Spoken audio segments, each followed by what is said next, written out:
Halo teman-teman, selamat datang di kelas Public Speaking by Sanggar Utari Larasati. Sebelumnya kenalin dulu, aku Ubay Mubarok. Aku adalah coach kalian yang siap membimbing kalian dari nol sampai FYP. Pada pembahasan pertama ini, kita akan mengulik 3 hal. 1. Bagaimana cara percaya diri? 2. Bagaimana cara ngomong di depan kamera? Dan ketiga, bagaimana cara ngevlog dengan benar dan tetap FYP. Terdengar kayak hampir sama gitu ya, tapi beda sebenarnya ya. Dan kalau mau tahu bedanya, tonton sampai akhir ya. Tapi sebelum masuk ke pembahasan, aku mau ngucapin selamat datang di divisi baru Sanggar Utari Larasati, yaitu Public Speaking, di mana setiap hari Minggu menjadi pertemuan online kita untuk membahas materi-materi seputar public speaking dalam membuat konten media sosial. Dengan cara nonton video pembahasan kayak gini dan konsultasi dengan aku. Konsultasi boleh dilakukan di grup WA atau chat pribadi dengan aku. Terima kasih banyak udah bergabung. Jadilah orang yang produktif dan kreatif. Masuk ke pembahasan pertama, yaitu tentang percaya diri. Bagaimana sih caranya percaya diri? Banyak banget orang itu sebenarnya pede banget. Saking pedenya itu, dia itu sampai kepedean gitu dan mikir takut dilihat orang, takut dinilai orang. Padahal kalau di kehidupan sehari-hari mah, lihat orang gimana rasanya?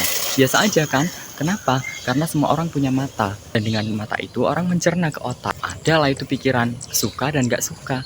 Kalau gitu, apakah kalian harus selalu marah? Kan gak harus kan? Ya udah, biasa aja. Jangan mau dijatuhkan oleh pikiran-pikiran takut kayak gitu. Dan itulah dia mindset yang harus dipunyai konten kreator. Perlu diingat, sekarang itu udah ada fitur yang namanya 1. Sembunyikan komentar, 2. Hapus komentar, dan 3. Nonaktifkan komentar. Lalu setelah mindsetnya udah kebentuk, kita harus mulai dengan apa adanya. Nggak harus punya iPhone, nggak harus punya gimbal, stabilizer, nggak harus punya lighting panggung atau ring light atau mic podcast yang wireless itu. Ya, kamu cuma butuh HP yang ada kameranya, lalu shoot di video dengan matahari yang cerah. Ya walaupun ini sebenarnya agak mendung ya, tapi ya sebaiknya jangan yang mendung atau yang malam gitu, biar tetap terang. Kalau mau videonya nggak goyang, taruh aja di meja atau di kursi, terus ganjel dengan apa yang bisa ganjel. Dulu aku inget banget konten awal itu pakai sandal buat ganjel itu. Kalau emang mau stabil ya silakan cari aja online stabilizer kayak di Google Foto, Capcut atau sebagainya.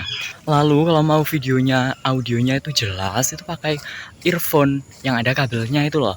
Nah itu mic-nya itu didekatkan ke mulut, tapi ya jadi emplok aja, deket-deket banget. Soalnya kalau deket-deket banget nih nanti malah noise. Kalau udah terlanjur audionya bobrok tuh ya, atau noise karena shootnya di tempat umum, cari aja di noise atau noise canceller di internet. Kalau lighting mah ya diedit-edit aja pakai filter atau ya atur sendiri kecerahannya, itu kan gampang lah ya. Tapi ya balik lagi, ngevlog itu sebenarnya bebas banget.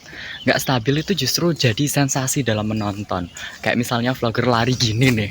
Nah, kalian kan juga ikut terbawa sudut pandang alias POV yang dirasakan si vlogger itu. Jadi seolah-olah penonton juga melakukannya. Apa? Ya lari itu. Begitu pula pada pencahayaan. Kayak vlog-vlog tertentu aja nih ya, kayak wahana rumah hantu, uji nyali, atau sekedar vlog mati lampu gitu. Itu kan juga kesannya itu bener-bener kesan banget gitu, gelap gitu loh. Pasti kalian udah gak asing ya sama yang kayak audionya gini. Selanjutnya kita masukkan dan jadilah es kepal Milo. Ya gitu kan ya, paham kan kalian kan? Bahkan pengguna Android itu bisa jadi salah satu nilai plus buat seleb-seleb yang masih kecil kayak kita nih ya. Lihat komentarnya kayak Kak Manda yang bentak-bentak gak jelas itu, sama Kak Shiva yang halo besti-besti aku. Itu ketika mereka pakai video pakai iPhone atau yang kameranya jernih, seolah-olah mereka itu dijudge malahan. Loh kak, vibes-nya kok beda gitu. Ya gak sih? Jadi buat konten kreator yang awal-awal harus tetap semangat konten walaupun belum ada alat-alat yang lengkap gitu. Kita mulai ke pembahasan kedua, yaitu tentang bagaimana cara public speaking di depan kamera. Aku inget banget ya dulu waktu belum pede ngomong langsung waktu ngevlog di Pantai Semilir itu. Akhirnya sepanjang video dari awal sampai akhir itu cuma pakai voice over. Ya nggak apa-apa sih ya, tapi kan sekarang itu aku bersyukur banget karena udah ada yang namanya teleprompter. Jadi aku sekarang itu sebenarnya lagi baca nih ya. Ini aku screenshotkan ya. Tapi karena posisinya dekat sama kamera, jadi nggak kelihatan deh kalau aku baca. Teleprompter tuh sekarang udah ada di Capcut, tapi ya gitu, explore-nya terbatas ya. Jadinya aku pakai aplikasi lain deh untuk teleprompter. Aku pakai Elegant Teleprompter. Untuk editing video portrait, aku pakai edit yang di Instagram itu loh, paham kan kalian? Kalau yang video landscape, aku pakai VN. Oh iya, kalian juga harus menyesuaikan kecepatan bicara tuh ya. Jangan terlalu cepat kayak gini nih, kayak ngerap gini nih, kayak apa host live itu ya. Ya kalau emang kalian bisa menyesuaikan kelancaran dengan host live itu ya nggak apa-apa sih ya. Tapi jangan juga yang lambat-lambat juga kayak gini nih. Apa jadi? Tapi nggak apa-apa ya. Ada beberapa kayak video yang di IG sekarang yang lagi viral di FYP IG ku itu kayak poin pentingnya itu di slow mo. Tahu nggak kalian? Tuh kan stabil kan kalau ditaruh gini, ya udah nggak usah repot. Soal kecepatan harus bisa tuh ya kalian membedakan antara cepat dan lancar. Lancar tuh nggak salah, nggak kalau cepet tuh speed. Jadi kayak cepet dulu aja, yang penting cepet gitu, kayak nggak ngurus salah, nggak ngurus gitu. Jadi ya belibet ujung-ujungnya, kecuali emang terbiasa kayak host live itu kan. Next point is body language. Nggak harus gerakan yang kayak pisau dua tangan gini, atau jaipongan gini, atau tari saman gini, tari kecak dan seterusnya. Yang penting kamu nggak diem, karena semua orang bicara itu membosankan ketika nggak ada body language-nya. Termasuk juga nggak ada eye contact-nya. Tapi karena kita pakai teleprompter, jadi ya langsung didekatkan aja sama posisi kameranya itu. Lalu sesekali lah itu boleh kalian lihat kamera. Gak harus memelototi, yang penting ada perhatian ke audiens. Kalau nggak biasa, pakai aja itu AI. Aku baru nemunya sih di Capcut ya, tapi ya kayak membuat experience ngeditku yang selanjutnya tuh lemot, lolot gitu ya. Entahlah deviceku yang kurang bagus atau yang kurang kayak mana ya, nggak tahu juga sih ya, tapi nggak apa-apa lah ya. Kalau emang masih bisa lihat kamera dikit-dikit ya silahkan dilihat. Kalau emang nggak bisa terus ya kalian bisa milih antara pakai AI untuk ngelihat ke kamera terus atau emang mau alami aja.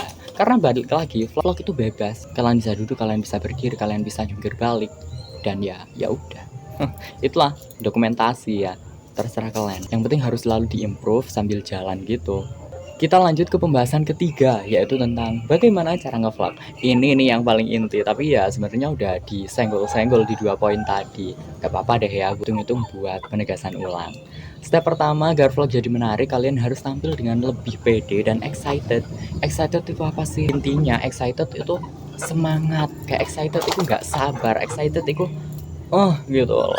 Kayak kesannya tuh nyampe gitu, semangatnya tuh nyampe, bukan yang lemes, bukan yang kayak gitu, bukan ya. Ini nih, 2 ini adalah kunci dari segala kunci. Kenapa? Karena tanpa ini, walaupun pakai eye contact, walaupun pakai body language, kamera pro, lighting, studio, percuma kalau pembahasannya tuh letih, lemah, lesu.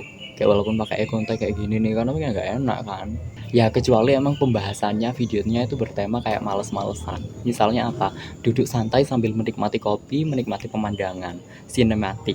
Oh ya, dengan excited ini, dengan PD ini, kalian bisa terkesan lebih kayak wow, semangat banget nih orang. Aku udah mempraktikannya sendiri di video-video akhir-akhir ini yang semuanya alhamdulillah FYP ya. Dilihat dari jumlah penontonnya itu berkali-kali lipat lebih tinggi dibandingkan jumlah pengikut aku. Apa? Video senam. Selanjutnya kalian harus menjadikan kamera itu bestie kalian, bukan musuh kalian atau yang orang yang nggak dikenal gitu. Biar kalian itu nggak merasa terintimidasi depan kamera. Kamera itu ya fitur dasarnya HP yang menjadi aset untuk konten kreator. Jadi jangan takut salah waktu syuting, baik sendiri maupun di public area. Karena ya nggak langsung ke-upload kan, ada tahap yang namanya editing, dimana yang tipe-tipe itu dibuang dan diperindah dengan segala macamnya. Lalu tugas pertama dari aku, sekarang kalian bikin video singkat, minimal 1 menit, bebas. Tapi harus ngomong di depan kamera, minimal ya selama 45 menit dari semenit itu. Oh ya, sebelum video ini diakhiri, kalian kalau mau tanya seputar percaya diri, public speaking, terus sama vlog, silahkan bisa japri aku atau boleh dengan grup aja. Lalu kalau emang ada kesulitan buat pembuatan vlognya, kalian bisa konsultasi sama aku untuk mendapatkan bimbingan secara eksklusif dan personal. Makasih banyak udah setia nonton aku, udah dengarkan aku. Kalau ada yang kurang tepat atau yang kurang berkenan, silahkan senggol di kolom komentar. Kita akan diskusikan secara profesional. Jangan lupa like sama komen yang positif kalau kalian suka sama pembahasan ini. Bye-bye.